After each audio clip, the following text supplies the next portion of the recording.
दोस्तों, इस वीडियो में उत्तराखंड के शिलालेखों में जो शब्दावली प्रयुक्त हुई है उसका अर्थ देखेंगे। बहुत महत्वपूर्ण है। उत्तराखंड के विभिन्न स्थलों से विभिन्न शिलालेख हमको प्राप्त होते हैं जहां पर कुछ विशिष्ट शब्द दिए गए हैं। तो इन शब्दों का अर्थ देखेंगे। सबसे पहले कामादेश। कामादेश का जो अर्थ है, कुमाऊं क्षेत्र के लिए कामादेश शब्द प्रयोग किया गया है। पल्लिका शब्द का प्रयोग हमको छोटे छोटे गांव जो है इनके लिए पल्लिका शब्द प्रयोग हुआ है। भृत्य शब्द का प्रयोग हुआ है सेवक के लिए, जैसा कि संस्कृत में बोलते हैं ना भृत्य, जो हमारा सेवक होता है, सर्वेंट के लिए शब्द प्रयोग किया जाता है। कोटपाल जो शब्द है ये गढ़ रक्षक। प्राचीन समय में जो गढ़ होते थे, किले होते थे, उनके जो गार्ड होते थे उनके लिए ये शब्द उपयोग किया जाता था, कोटपाल। अगला शब्द देखिए आपका अक्षपटलिक। ठीक है, अक्षपटलिक माफ कीजिएगा, जो कि आपका लेखा परीक्षक होता था। तो लेखा से संबंधित कार्य करने वाला जो सबसे बड़ा अधिकारी था, यानी कि अकाउंट से संबंधित, उसको अक्षपटलिक कहा जाता था। अगला जो शब्द देखिए तालुका। तालुका का मतलब था तहसील।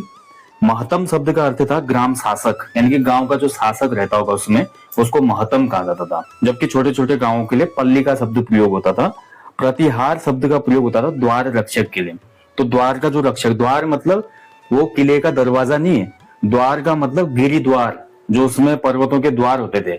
हालांकि जब हम कत्यूरी साम्राज्य पढ़ते हैं उसमें फिर इनके अर्थ बदल जाते हैं, नाम बदल जाते हैं। ये मैं केवल शिलालेख, जो शिलालेख मिले उनमें जो शब्द प्रयोग हुआ है इनका भी अर्थ पता होना चाहिए आपको। तो द्वार रक्षक। कुलचारिक जो था ये तहसीलदार। तो तहसील का जो सबसे बड़ा, उसमें तहसील स्तर पर सबसे बड़ा अधिकारी था, उसको कुलचारिक कहा जाता था। बलाध्यक्ष। बलाध्यक्ष माने कमांडर, सेना का जो सेना नायक था सबसे बड़ा, उसको बलाध्यक्ष कहा जाता था। द्विज का जो अर्थ निकलता है कुविंद से। कुविंद शासकों को द्विज श्रेष्ठ बोला गया। द्विज मतलब ब्राह्मणों में जो सबसे श्रेष्ठ होता है, द्विज श्रेष्ठ। ठीक है, कुविंदों के लिए प्रयोग किया गया, बहुत महत्वपूर्ण है, याद रखना, पूर्व परीक्षाओं में कई बार बना है। श्री क्षेत्र। तो शिलालेखों में जो श्री क्षेत्र है इसका संबंध है श्रीनगर से।